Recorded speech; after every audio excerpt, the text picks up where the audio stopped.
But there is also poor communication. That's another problem people have when it comes to respect. Wow, how can that be?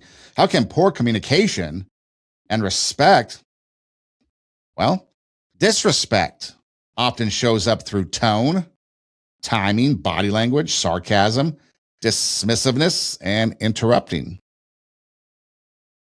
I think a lot of times poor communication in society today is a big deal. And I think you have to be a little bit particular when it comes to discerning whether it's someone that has poor communication because they were never taught it, good communication, or because they're disrespecting you. Because there's a lot of people today that they don't disrespect you, they just don't know how to communicate. So they will interrupt. Or their body language, because our attention spans are minute, like that of a gnat. They might shift and change and cross arms. That's one of the biggest things that I always kind of thought was humorous when these body language experts and stuff. If you cross your arms, you're being defensive, or you're separating yourselves, having a boundary because your arms are crossed. Sometimes it's just comfortable. It's just comfortable to have your arms crossed.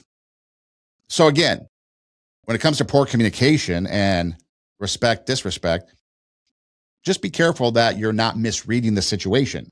Because I talk to a lot of people that they just suck at communicating through their tone, through their timing, through their body language, through their sarcasm, through their dismissiveness, and they're interrupting because they may have ADHD, they may have anxiety. Who knows? Just be careful. But poor communication can be a sign of disrespecting you. Sometimes people do not even realize how disrespectful they sound.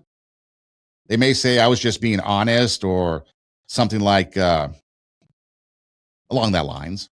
But honesty without humility can become cruel. Respectful communication requires listening, requires patience, and emotional control. It's not just what you say, it's how you say it, when you say it, and whether the person feels it being heard. People always say about that, I want to feel heard. Well, if that is the case, then perhaps maybe if someone says that to you, I just want to feel heard. Maybe you're in a relationship, I want to feel heard. Well, maybe you're disrespecting them. Maybe you need to work on communication, or just let them go.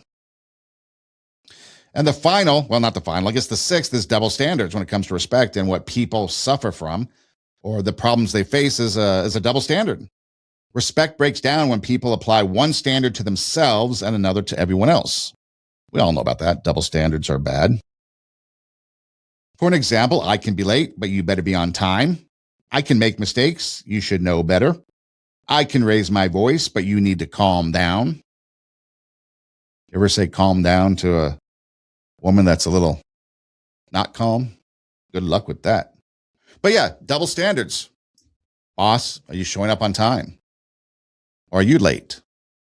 Parents, are you doing and setting the example to your kids? Or is there a double standard there? Do you raise your voice at your kids and tell them not to raise their voice at their siblings? Something to think about. But a double standard creates resentment because people feel used, judged, and are treated less important. Less important means perhaps contempt for that person. Respect grows when expectations are fair and consistent. And then the final problem that people face when it comes to respect is failure to repair disrespect. Everyone will fail at respect at some point. We all do. People say the wrong thing. People react emotionally to someone, what they say. Maybe you dismiss someone. Maybe you lose your patience. Maybe they lose their patience. So real damage often happens when people refuse to repair that disrespect or that respect, however you want to look at it. A simple apology, that could restore some dignity. I was wrong, or I spoke to you. You did not deserve that. But then maybe that's as far as we go, because maybe pride keeps us from saying it and going a little bit further. Maybe we justify our actions. Maybe we minimize our actions or blame the other person. So how you handle that fractured respect slash disrespect. Respect is not destroyed by one mistake as much as it is destroyed by refusing to take responsibility. So we're all going to make mistakes. There's no doubt about it. We are all going to make mistakes, but it's how we handle those mistakes. You apologize. And sometimes maybe it doesn't even have to do with how you handle the situation. For example, maybe there was something was wrong. And maybe that was it. Hey, I'm sorry. That didn't mean to go that way. And maybe there was no disrespect at all. You hear that a lot of times, right? I'm sorry, man, no disrespect. You got to be careful about that because maybe there was disrespect, but then maybe there wasn't. I was just wrong. Sorry. Or maybe it was like, yes, I was wrong. You did not deserve that.